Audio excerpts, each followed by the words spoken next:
I was I was able to find 9. Still trying to find the last one. I know. They're pretty tricky. This isn't just a regular one. It's advanced. Well, we are intermediate.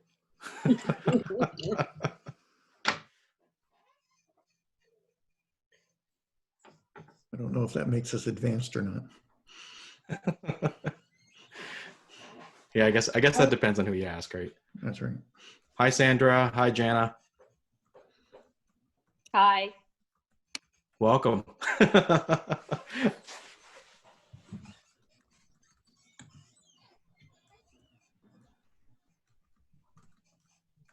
Good afternoon, staff. Good afternoon. How are you? Oh, we're fantastic on this lovely, sunshiny June the 1st. It is beautiful. 17 get-ups. Teen, I thought we were friends. That was quite the picture that you put on that little snippet of me. Did you see What? my double chin? Karen? No, I did not. I don't see that. I only see There- your beauty. There was very did I- clearly a did I- double chin. In Did the I picture. pick poorly? It was not well done. I'm sorry. I wanted to highlight you. I'm not complaining. It's fun that you did that. I like it. Not complaining. But the picture is not the most Okay, appealing. I'm sorry. Next, I will make sure I'll be reflective about that, and I will make sure that I check with you. Get Kristen to second the picture. Make sure if she was a Okay. woman, would be happy with it. Okay, good idea. I will I'm okay make with sure that. that I'll put that into practice for the next But time. it's kind of fun to have that little snippet there. So thank you for doing that. No, it was great. Thank you for sharing it. We're really trying to build a community here. It's like, we're not going to pretend that we have all the answers or anything like that. So, no one of us is better than all of us. So Stephanie, He's the master of taking photos when you don't know he's taking a photo, and then it appears on yeah, social media somewhere, and you're like, what is going on?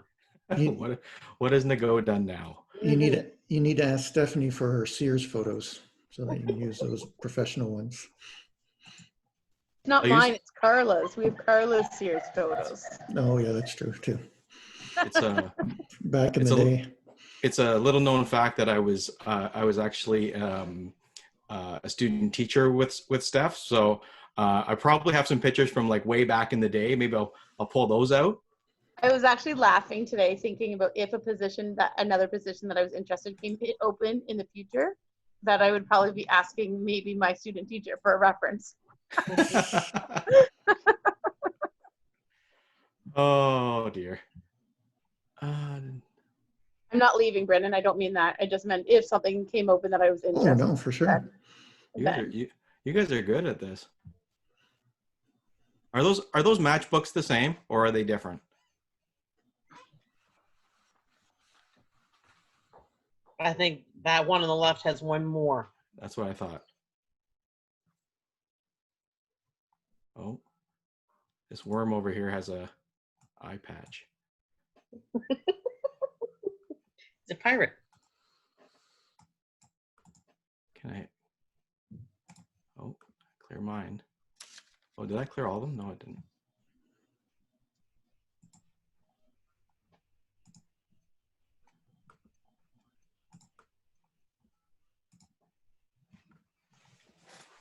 I'm going to have to clear them before I go, right? Right. How many did we get? 1, 2, 3, 4, 5, 6, 7. Oh, did Jana find all 10? She did? She says she found 10. We found our ringer. Oh.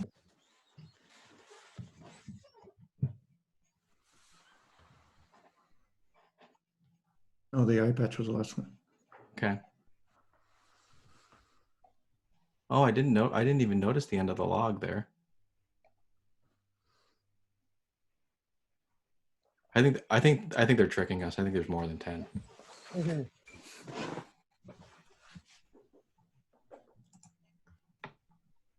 Just a great little way. Kids would have so much fun with this in the classroom.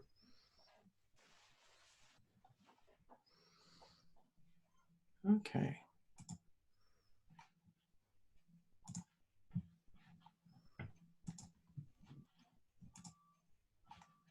I'm just going to clear these Altine and get started. Yeah, we'll go ahead and get started. It's 2:01.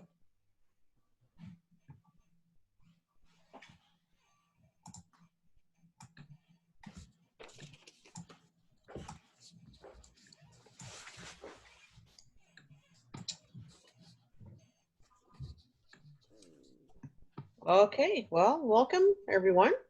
This is our 6th episode of Monday Meetup with our intermediate sessions. I'd like to welcome everyone back. We are enjoying ourselves here. I am Denise Ladd. I am an elementary instructional coach, and I'm joined today by Teen. Hi. Hi, everybody. Great to see everyone again for this lovely June the 1st. Gretchen sends her apologies. She couldn't make it today. She had something else going on, but she shared some valuable stuff with us that hopefully we're going to pass on to you. And you'll see some incredible value and learning that you're going to get from it. Again, this is a session for you, so we would invite you to join in any way you want to, whether you want to type in the chat, whether you want to unmute your mic and just join the conversation. It really doesn't matter to us. It's about sharing all the great things that are happening in our classrooms. Here's a little brief snapshot of what we're trying to cover today, hopefully. We have talk about our land acknowledgement. We have Brandon going to do some sharing with us today. We're going to talk to you a little bit about concept summary videos. We've got some Q&A about some topics that we hope everyone's doing well with this time of year, I guess. June is a crazy month in the intermediate classroom. This one's kind of a little bit more unusual than usual. So this is a photo that there's a friend's bush that's kind of near our house. And this is a photo that we took end of last week. Beautiful white tulips growing on the forest floor there. And geraniums are kind of late this year. Usually they bloom in early spring. But I think the weather must have had them a little bit behind the 8 ball this year. And the geranium itself was actually designated as the provincial emblem of Ontario in 1937. And the adoption of the white trillium grew out of a movement after the First World War. They chose this national floral emblem to plant on the graves of the Canadian servicemen that came from overseas. Despite not being considered as equalized citizens in Canada, over 4,000 Indigenous men and women fought in the First World War alongside non-Indigenous soldiers. While there were many that were celebrated Indigenous soldiers, they returned back to Canada. They were not treated as equals. In fact, it wasn't until 1995, after the Second World War, that the Indigenous people were allowed to lay Remembrance Day wreaths at the National War Memorial to remember and honor their dead comrades. An important aspect of the territorial acknowledgement is our commitment to take action. So as teachers, we should make a commitment to make sure we are sharing the true and accurate history of Canada and its relationship with the Indigenous people of this land. So we're joining you today from the Lambton-Kent District School Board, which is the traditional territory of the Chippewa, Potawatomi, Odawa, and Delaware nations. These nations agreed through their ancestral languages to the mutual sharing of the land with obligations and responsibilities to the environment. Today, these responsibilities and obligations extend to all people. Thank you, Denise. I think that's a terrific message and a very poignant one, given the conditions of the world today, and thinking about how we as educators can help to bring more equity, more justice to the world, particularly in regard to recognizing the systematic and often tragic differences that we have in terms of racism right now. So we're going to get started here, and we are very aware of kind of where everybody is in terms of their their challenges, and what we wanted to do was maybe kind of surface some of those ideas, and also think about, like, the challenges that we're sharing are the same, but also lots of the things that we're doing that are working well and are really benefiting our kids, I think we'd also like to surface. So one of the tools that we can use is is a Mentimeter. So for those of you that have used it before, you'll be familiar with it. But I'm going to post a link in the chat here. So in the chat, I'm going to have you. I'd like you to go to that link, and that will give you a screen that looks.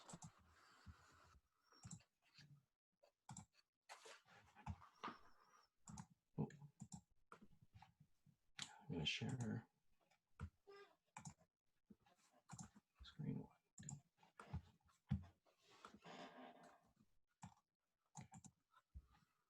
So you're going to head over here, and we'd like you to just simply share some things that are on your mind. It can be professional. It can be something you're wondering about.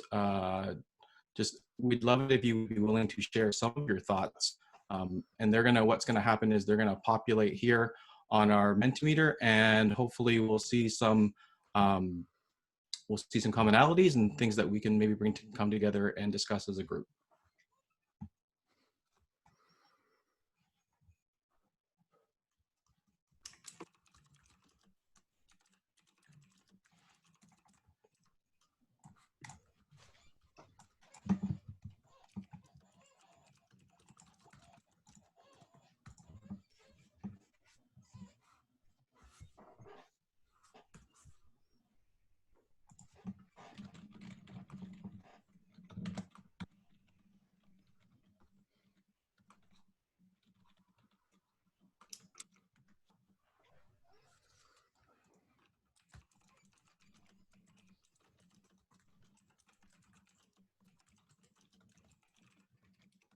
Nice weather.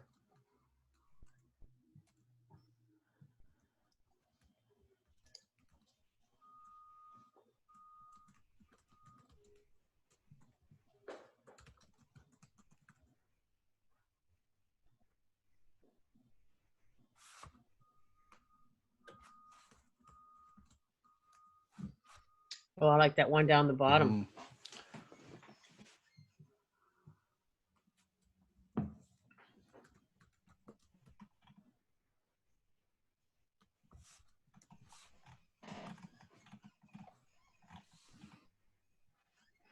Just while we're waiting, team, the Mentimeter, you just went to the .com website and created one, and it gave you the code there? Yeah, so this is one of the basic tools. So this is free to use. You can go to mentimeter.com, and they have I'll just quickly jump over here. So if you take a look, when you're creating your Mentimeters, you have options of multiple choice.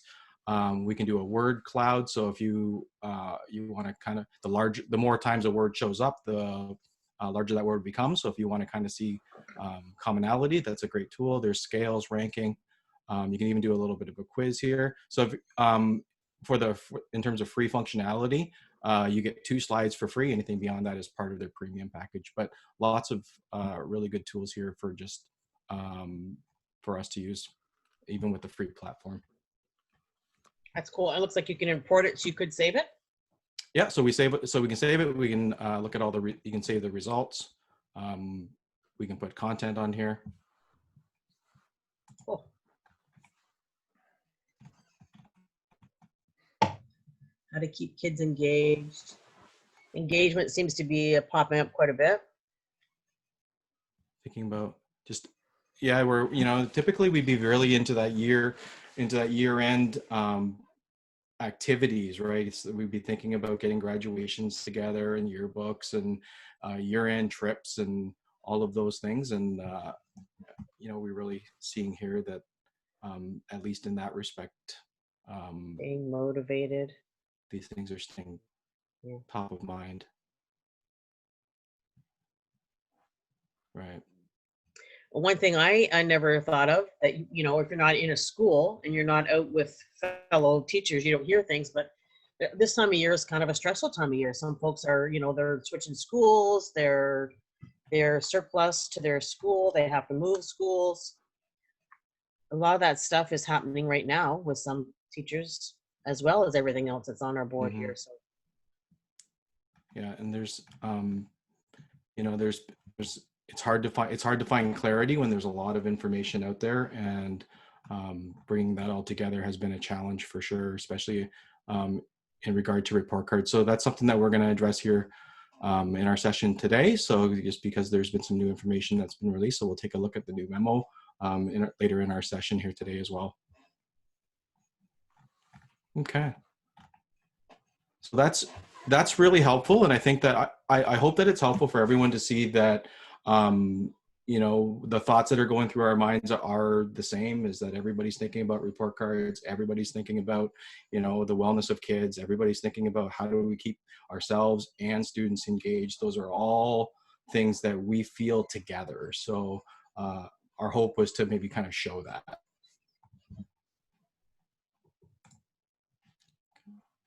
And I think we can tell that we're all kind of feeling similar things right now. Nobody's really alone in any of their thinking.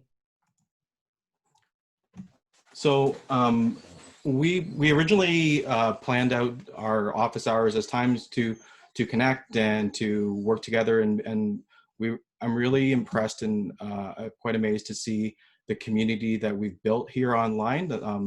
We have a really great core set of teachers that have come and participated frequently and offered their ideas, and this week we have Brandon coming together to share his ideas and share some of the examples of things that he's doing in his classroom. We're always trying to balance when we do this that you know, these are things to inspire, not to like perspire, right? We don't want people leaving and thinking, oh, you know, that I should be doing that or I should be doing this and that I'm not doing enough. Our intent is really is coming from a supportive lens, and where, like, you know, we might be able to take that tool and use it. I know that that James has also been sharing resources. Many of you guys have been working together kind of in the background and sharing lessons and sharing resources, and that's really what we're trying to facilitate. So just want to preface with that before we break off to Brandon. So at that point, I'm just gonna switch over to Brandon here. I'm gonna jump off and let him grab the screen.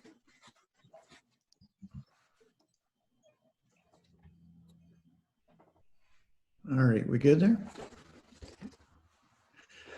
Well, thank you for inviting me. I really appreciate it. None of these ideas are mine completely. I just piggyback off of other people as well. So I know that it is stressful at times because you think someone is doing better than you are, but I'm just piggybacking and taking what other people have done and putting my own little twist on it.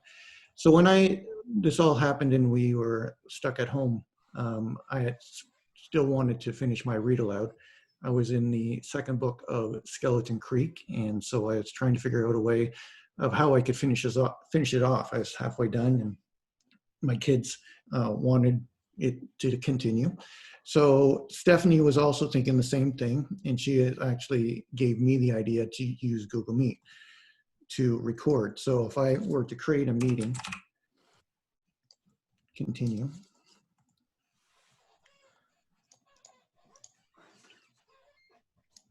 I can actually go into Google Meet, and if I go to the three dots, I can go to record meeting, and it will record your voice. And it will record your screen as well, too. And the great thing about this is that it will actually make, if you, for the first time you've done it in Google Drive, it'll make Google Meet recordings, and it'll just save to that folder right in your Google Drive. So you just go find it there. You get the sharing links for that, and really simple. I just talked and it just recorded and it just went into that folder. Now, one of the things that we talked about like last week was student engagement. And even before this happened, in my classroom, for real outs, I always try to add like some ambiance or some background sort of music or tones and stuff like that. So I've used this website a lot, and it's called Tabletop Audio. See, it has a whole bunch of different genres that you can do. So Skeleton Creek is a little creepy. So I put some creepy music in the background, turn the lights off in the classroom just to give it that little added sort of oomph and get them kind of excited about it. And so if I forget to turn off the lights or put the music on, students will usually remind me. So even in the background, when I was doing the Google Meet recording, I put that on. So I got the background music for that there. So that was just one way I figured out how I could finish my read aloud for them. Now we're all trying to look at what we can do with kids when we get on like a Google Meet or Zoom, however we're connecting. So these are just a few of the different things that I have done to engage my kids. These are called Etsy mysteries, and there is a website for these. And this is a slide. It's all set up for you, and I just downloaded and shared it. So when I present it,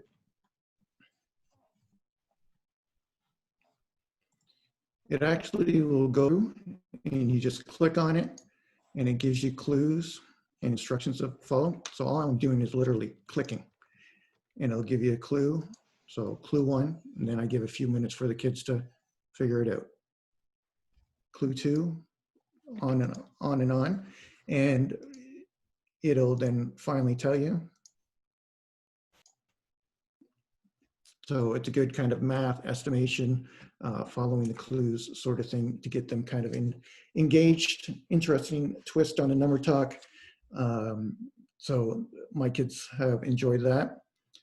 Mind if I jump in just for a second there, Sure. Brandon? Yeah. Yeah, estimates are fantastic ways to do, not just the math content and getting kids to think mathematically, but also as a way to get them kind of being comfortable with making wrong, like being wrong in a sense, right? And revising their thinking and kind of paying attention to the clues. Often what we need as teachers is that structure to slow us down. Instead of giving them that kind of big question at the end, is thinking about how can we scaffold for students and build understanding as we go. We all know that kids will kind of just like take a problem and just start doing stuff with it.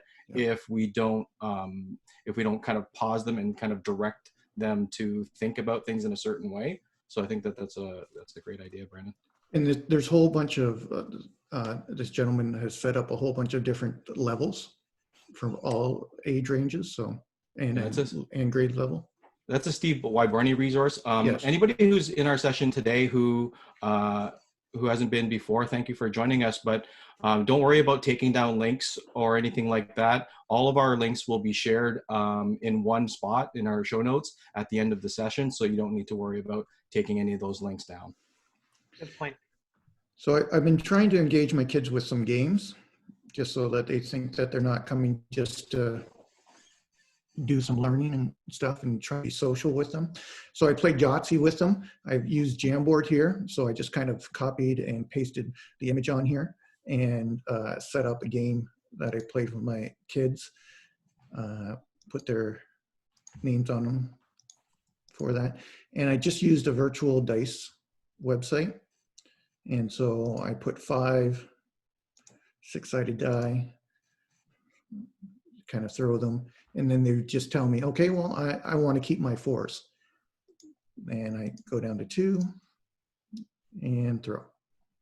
And so Jamboard is real time, so I could see Braden if he makes sure that he writes it down for, kids that might not understand the game and that. And then we did some math and just double check the math for each other. So that was a way that I used Jamboard to get them easy to share, easy to kind of throw things on there. Also some board games. So I played some virtual bingo, and this is someone set up a bingo slide. So there's all different cards here, up to 30 different cards, and all of these things are movable and over. And I just used a virtual choose a bingo ball. And of course it's not going to work. And we just went from there with that. So just to have some fun. And then the same person, and I forget her name that put it together, she created using slides some games. So I played chess with one of my students during one of our meets. Got Connect 4, X's and O's, some checkers, and it's all movable for that. So that's just another way to kind of making sure that they're good. And we know intermediates don't like participating in spirit days, and we've been working on spirit days. So one thing I did last week was for the people that were in our meet, I asked them to make themselves a fancy clothes Bitmoji of themselves. And so I made a little dance party and kind of threw it together on that, so that I had a little bit more participation from my classroom with that. So that was just another little engagement. And then the last couple of things, I piggybacked a little bit off of the St. Clair Region Conservation Area, and I just made a virtual field trip about turtles. And so I just used Google Drawing and put about 4 different things that they could look at. So I attached the link, and when the student just kind of clicks on the picture, it'll pop up to the websites. And I just had them kind of follow along and kind of learn about that. So the majority of these last 3, I tried to keep it in Ontario. And actually, this is the Toronto Zoo video that I used for that one. So just to try to keep them engaged, because I got the idea from their conservation area, and they put out all these amazing virtual field trips for all different grade levels. And so all they did was use like Google Slides, and they've attached links. Shed is a grade 8 science one, and they've used like all the videos are from their conservation area, and all the pictures are right directly from them. So I just kind of piggyback. Go ahead, sorry. Brandon, sorry, you would share the link with the students, or you would whole screen share this? Oh, I shared the link, okay, so that they could go through this particular one, and I just created like a Google form to give to them after. They actually at the very end of their slide, they actually do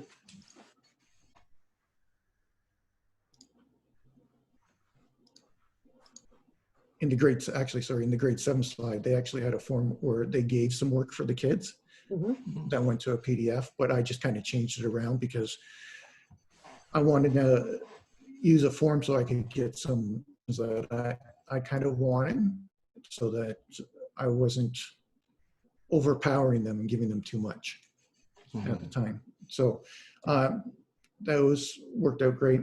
So I've just piggybacked off other people's ideas and things that people have made to try to engage and inform the best I can. That's a great idea.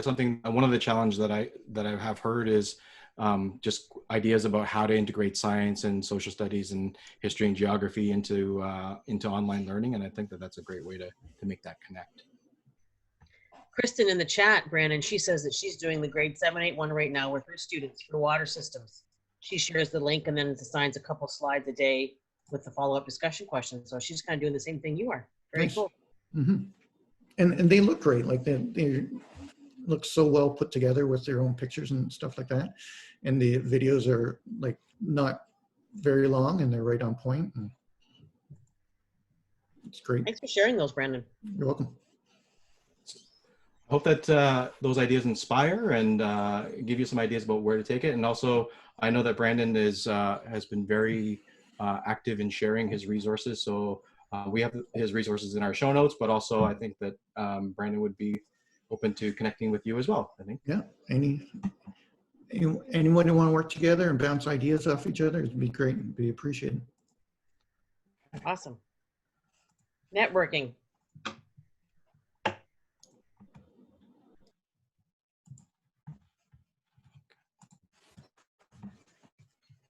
So I want to kind of cycle back to this community of inquiry model that I've come back to and we've been talking about over the last few weeks. And Brendan did a really great job of highlighting how all of these things fit together.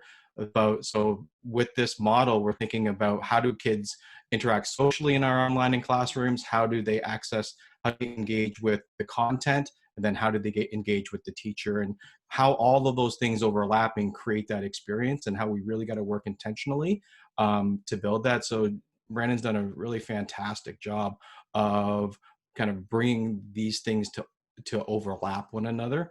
And one of the ways that we can also do that, and yes, he included that with games, was for those of you that have never used it before, this is called Quizziz. It's similar to Kahoot. One of the challenges with Kahoot is that the questions appear on the smartboard screen typically in the classroom when you use it, versus with Quizziz, the questions show up directly on the student's device. So if you're looking to do something maybe synchronously or asynchronously, that's the kind of the power of this tool, is that you can use it either way. Right now, I'm in the teacher dashboard here. So I thought it'd be fun if we could play a game together. So I'm gonna share with you a link in the chat, and what we're going to do is we're going to spend a few minutes and we're going to get you to play a game. So that the game here is involves logos. So we want to give something that was kind of accessible to everybody and a little bit of fun. So although there's lots here that's content oriented, we can go to integers, we can go to geometry. There's all kinds of pre-made resources on here. So if we're going to play live, I'm going to... Tian, sorry to interrupt. Your code says invalid. Sorry, I'm gonna. Oh, I guess I need to start a new one. I'm sorry. I'll give you a new code. Can everybody see my screen now? Mm-hmm. Yep. Okay. So when you go into the quiz, these are your options. So you can play classic. This is sort of competitive. If you want to play as teams, it will break students off into teams. Or you can go into test functionality, where kind of the fun stuff is taken out. One of the nice things here is it's also integrated with Google Classroom. So if you're using Google Classroom, you can assign it to a class right from the dashboard here. You have some options here about how many times students can try, whether they get to select their own name or not. In the game, there's some really cool power-ups. So when they answer questions correctly, they get power-ups. One of the things I really like here is being able to turn off the timer. So that kind of takes that time aspect off of students. When I poll students about whether or not they want the timer on or off, they almost always say that they want the timer off. So I thought that was an interesting thing. So brings that whole level of anxiety down, probably, for the class. Right, exactly. So I'm gonna so I can share that link there. I'm gonna copy and paste that link into the chat as well.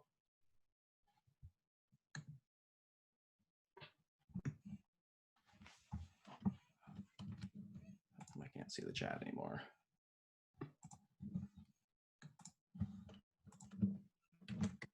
So there's a new link.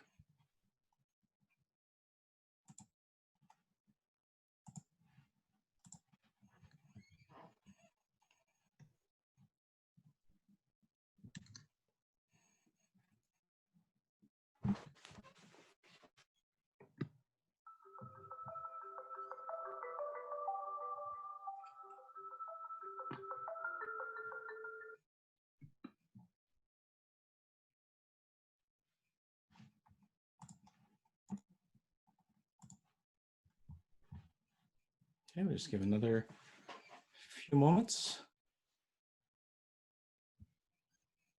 And we're going to go ahead and get started. If no one has any issue with that, give me a thumbs up if you're good.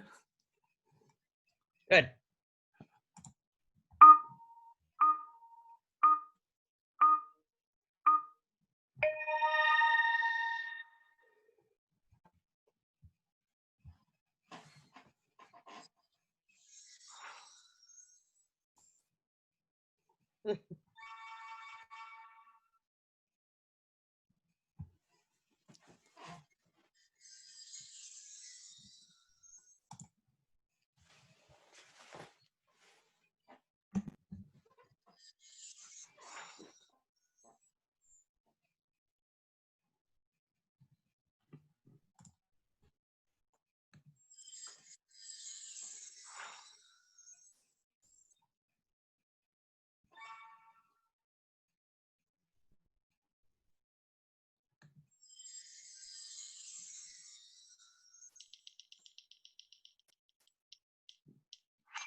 That Target one was not fair. I bet you there's a lot of folks that did not get that one correct.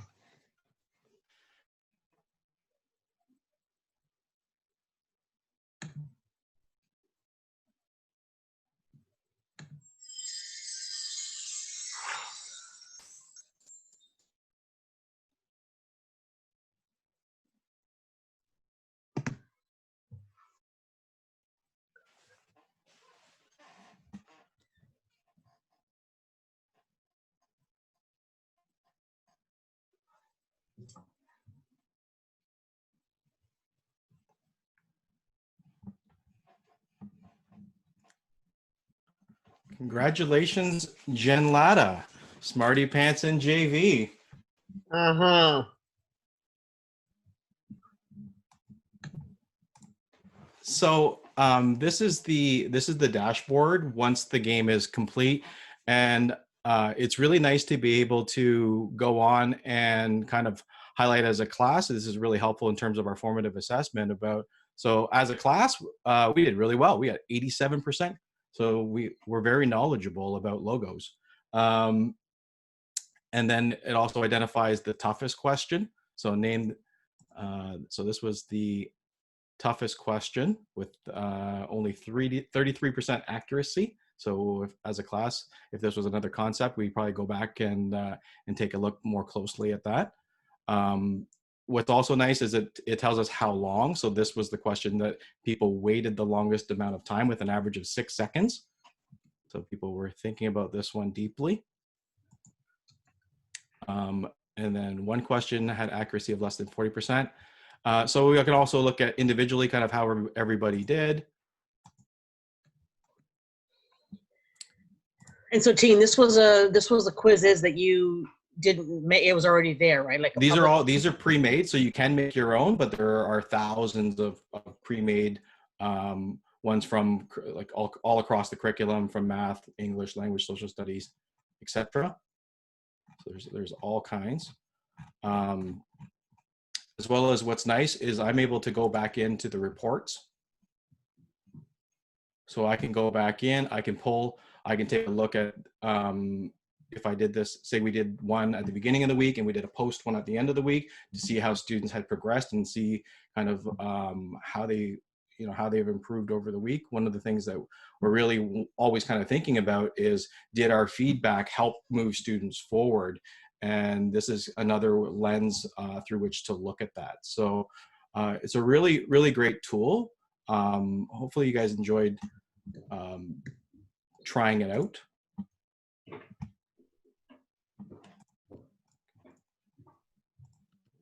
I like that. It is a little bit different than Kahoot. I don't know, yelling out the answers. Even if I was in the classroom, I think Quizziz would be a better option than Kahoot. Yeah, the nice thing about Quizziz is that not everybody gets the same question at the same time as well. So we don't have to worry about that kind of yelling out piece.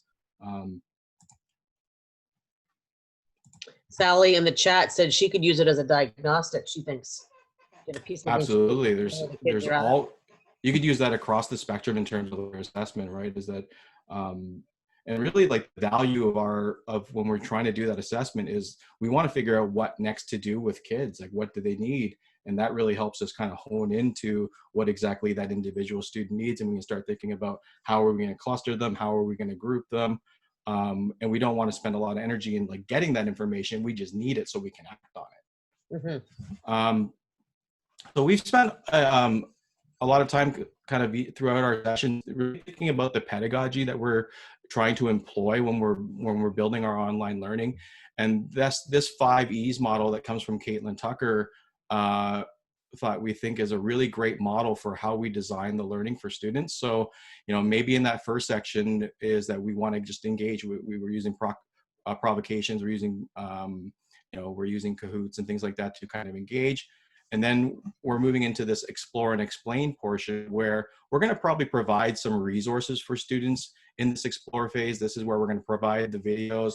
This is where we're going to provide information where where the teaching is. And then we want to see where students explain that. That's that might be helpful here is, this is also from Caitlin Tucker, and it's a little bit more specific about what each portion of that 5Es model looks like. So what does engage look like? What are the tools? So kind of thinking about, this is where maybe we're going to use, today we used a Mentimeter. We want to kind of get you engaged, and we want to get a sense of where you are.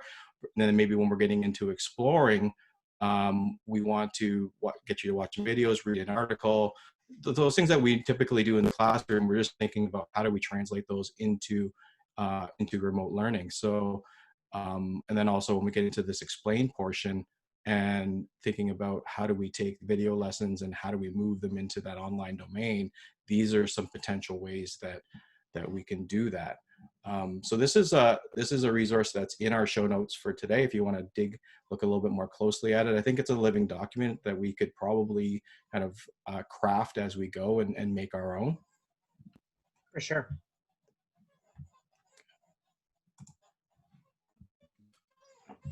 So hopefully that's helpful. The sense right now is that kind of, we need to be thinking about remote learning as it will be part of our lives for the next little while, just thinking about how can we be more intentional and ensure that we're using best practices for kids.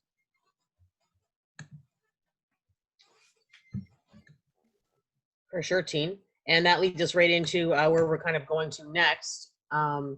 So we've been sharing some samples of videos that you could use to engage your student learning. We've talked about micro videos. We've talked about provocation videos. We're just going to spend a little bit of time today talking about another one you could use. And it's called the concept video or a concept summary video. I'm going to just play this specific video that was made. We'll watch it and then we can chat about it a little bit and see what exactly it offered. This is made by Gretchen.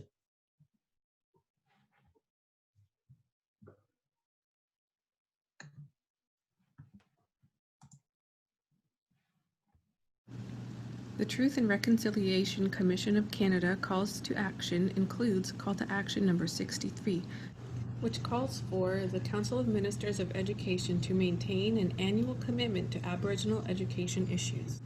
One of these educational issues is building student capacity for intercultural understanding, empathy, and mutual respect. For us to build this student capacity as teachers, there are some considerations.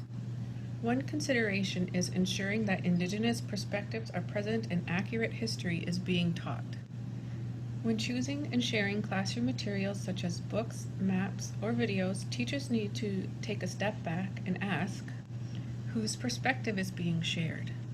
Whose perspective is being left out? Why might that perspective be left out? And how can we ensure that important perspectives are being represented? By including books that are written by Indigenous authors, you are presenting your students with the perspectives of Indigenous people, challenging stereotypes, and allowing Indigenous people to take control of their own image and representation in classrooms. Indigenous students are able to see themselves represented in the books you are reading. Non-Indigenous students gain empathy and respect for Indigenous people and their perspectives when presented with books by Indigenous authors. All students are able to see that Indigenous perspectives are valued when they are presented with materials created by Indigenous people. Creating space for Indigenous voices to speak for themselves and share their stories is a very meaningful strategy that avoids appropriating Indigenous culture. Which leads us to another consideration, cultural appropriation. I know that there are many aspects of Indigenous culture that are interesting and would be really fun to explore in a classroom or in a school setting. I mean, have you seen dream catchers? Of course you have. They are beautiful and have a lovely story. But do you know which Indigenous nation that story comes from? How were they actually traditionally used? Were they traditionally used? Have you consulted with community members from a local First Nation about dream catchers? Did you find your dream catcher craft on Pinterest? Well, Indigenous culture is not for anyone to take as they please and then change it so it can fit into their 30-minute art lesson. Aspects of Indigenous culture are very sacred and may be learned through ceremony and may take a really long time to get the full understanding of. To take parts of someone else's culture that you find cool or interesting and use in your classroom is cultural appropriation. Cultural appropriation is hurtful to Indigenous people because it reduces our very unique, very diverse cultures into pop culture items and stereotypes. But there's good news. You can avoid cultural appropriation. Make sure that you are teaching accurate Indigenous history and are including Indigenous perspectives and are not trying to teach Indigenous culture. There are ways to include Indigenous culture in your school or your classroom.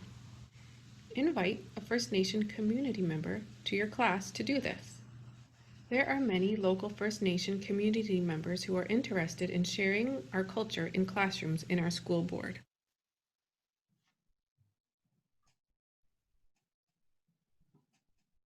Our school board has an Indigenous education team that can help teachers find presenters to come to their schools to share culture in appropriate and meaningful ways.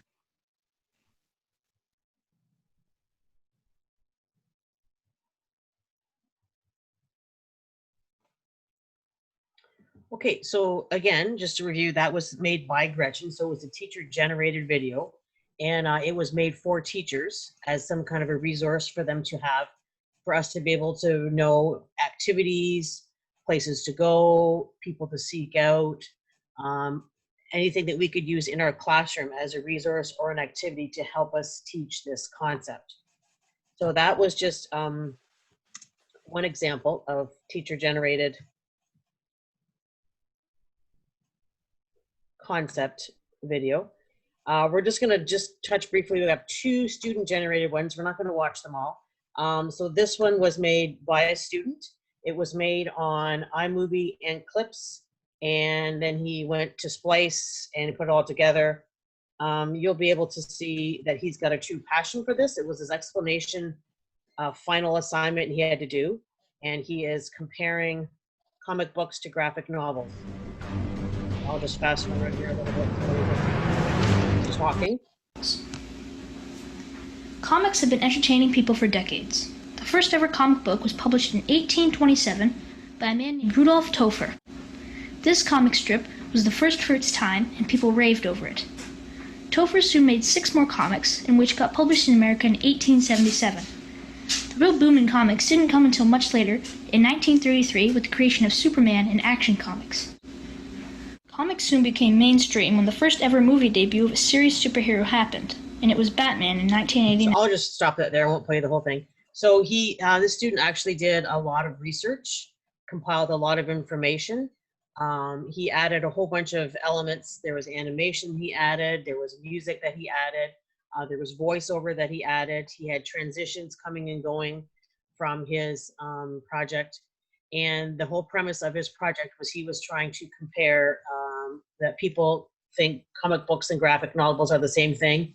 And he was explaining to his peers and myself that they are not in his mind. And he's quite adamant about that, that they are 2 separate genres that he really enjoys. And the last one, I'll just show you another quick one. This was a kind of voice-over concept video.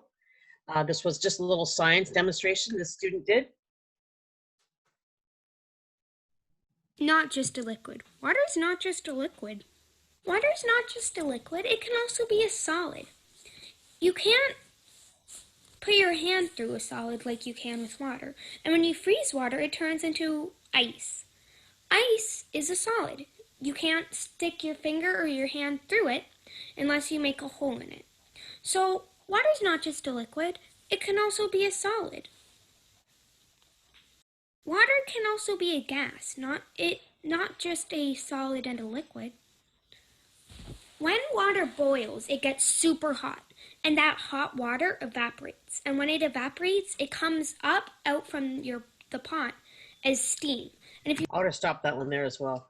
The reason why I like this one is because this student was able to relate the visual representations that she was drawing to the actual words that she was saying to give a better sense of understanding for the reader or the listener in this particular case.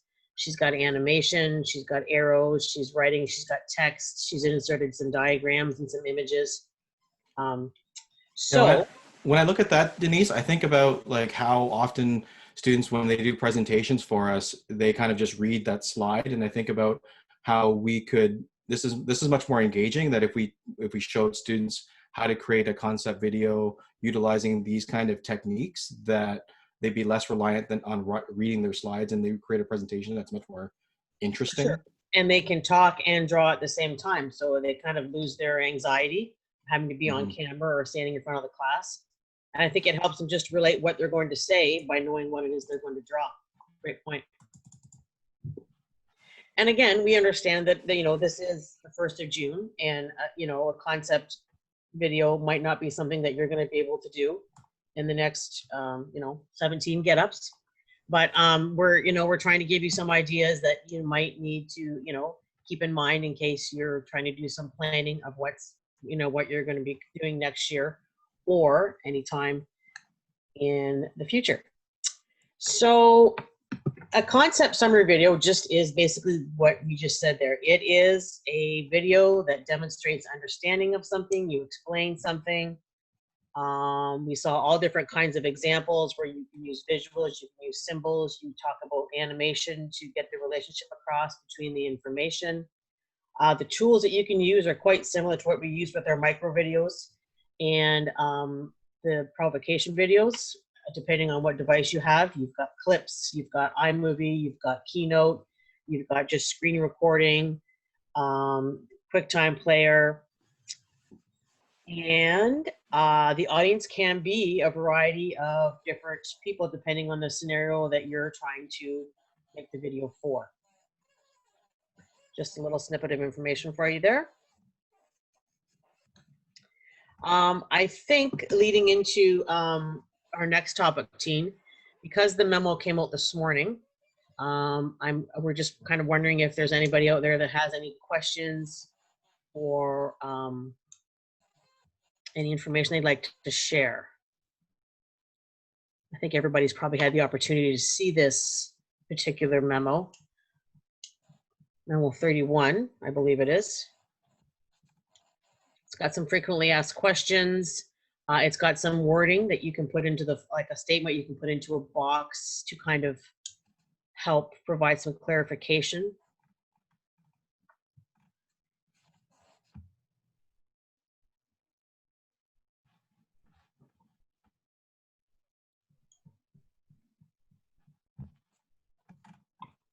Anyone has any questions or comments they'd like to make on this one?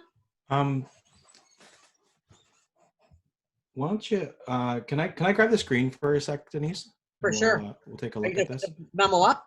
Sure. Yeah, I'm gonna share the memo and just kind of highlight some of the things that I thought stood out for me. So this is a revision of the previous memo. And most of it's stayed the same. Some things that I thought were interesting were just some of the clarifications. So for example, the question here, can I use I for insufficient evidence, or are required to give a grade for all subjects? So one of the things that we're, especially when we look at it from a parent lens, is that we wouldn't as parents want to receive a report card full of I's. So we're thinking about how we can do that in a responsible way. But there are situations where that is appropriate, and the wording for that has been included in this memo. So I thought this was a relevant one that we might encounter, was what if I see a student grade go up? So they were a C or D student before, and now I'm seeing like A and B work, and then that work comes from parents. Is the idea that this is where our professional judgment really comes into play, and how we really know those students. So, in the 3 quarters of the year leading up to students, we would see typically how they learn, how they grow, and is that pattern replicated in online learning? And one of the ways that Ben put this was the idea that, we can try to be as generous as possible. So when in doubt, try to be as generous as possible, leaning towards, you know, supporting students. And the idea of professional judgment is always there too. Right. You know your student. They were in your classroom for quite a few months before remote learning kicked in, but professional judgment is huge. In terms of learning skills, so one of the things that we're not permitted to do is put an I in learning skills. So we do need to comment on them, but also making sure that when we do that, when we're talking about their level of online learning participation, that we do that in an equitable way, and that we're only highlighting that when it's a positive, because we don't know what the conditions are like home. We don't know what kind of supports they're receiving at home, and necessarily why they might not be participating. For sure. And I think it's important to know too that if anybody has any questions or concerns, their administrator is, you know, the first go-to that they would approach for any kind of wording or clarification. Yeah, absolutely. So in the end, yeah, please go back to your administrators if you do have questions, but we wanted to make sure that this was something that wanted to ensure that everybody was aware had been released. And then two, if there were any questions that came up in our presentation today, or if there was any burning questions that you had. There are no questions in the chat. We have seasoned veterans.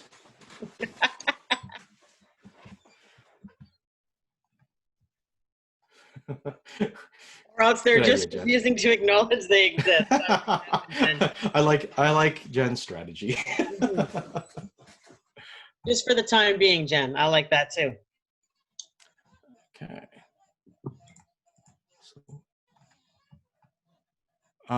We do want to open up the floor. If there's anything that. Good question, Rod. Rod's asking if anyone uses the national anthem in class anymore. There were some schools that had digital announcements. Mm-hmm. Jennifer Latta, she linked it to her Bitmoji classroom, to the flag. Awesome. Well, Sandra does digital announcements twice a week. Speaking to the Bitmoji, Gretchen is going to share with us next time her outdoor classroom that she's made, her virtual outdoor classroom that she's made on the Bitmoji classroom. So Sandra, do they play the national anthem with your digital announcements? Yes, they do that. Now this is the school that does it, but yeah, they've got that. They've got the land acknowledgement. There's like a joke of the day, but also parents send in pictures of kids wearing, you know, school spirit wear or whatever they're doing. One of our EAs puts a workout on it every time too, like a little workout for the kids to do. So yeah, and I've actually been using it to put slides of each of our grads on now, just a little meet the grad type of thing. So yeah, it's been very fun. Cool. Yeah, that's very cool. And that's Wheatley you're at, right, Sandra? Yes.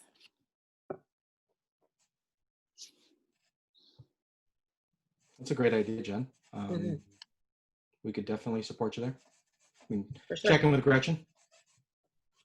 For sure. Okay. Okay. So, team, we have it's the new month of June that we are in right now. So first off, we need to make sure that we thank all of the brave souls who allowed us to share their secret talents. They were much appreciated and quite impressive, actually. We thought that heading into June that maybe we could shift gears a little bit, since we had run out of brave souls, to end each session with 60 seconds of shine. So something that, just a little bit of something that is fun or light. So this today's time for a little weekend boost. I think we could all use it this morning. Brought to you by an unusual group of thrill seekers taking the ride of their lives. Check it out.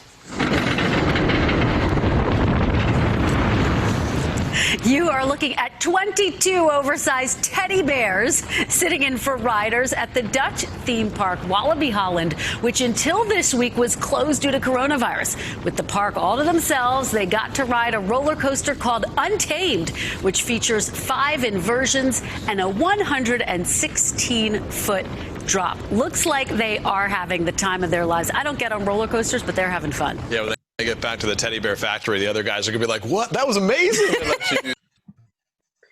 So that's just a little bit of sunshine for you there. That's kind of an interest. I don't know if they're getting ready to open the park up, whether they're just kind of taking the coaster for some test rides there, or what's going on. Yeah, I did some research that they are opening. The park was closed, so they shot that video while it was closed, but they are reopening this week, so they were just doing a test run to make sure everything was working properly. Perfect. All right, well, it's just about time for us to wrap up. Shout out to Brandon again for joining. Another East Lambton connection, back to back, 2 weeks in a row. East Lambton sharing their great learning that they're doing for their students there. So thanks very much, guys. And there's the QR code again to the Bitmoji or the Bitly and the show notes that we try to put all of our links to every week, so that you can go there and do some one-stop shopping to get anything that you missed in our 6 sessions. And we hope everyone has a fantastic afternoon, and we'll see you next Monday. Thank you. Have a great week, everybody. Thank you so much.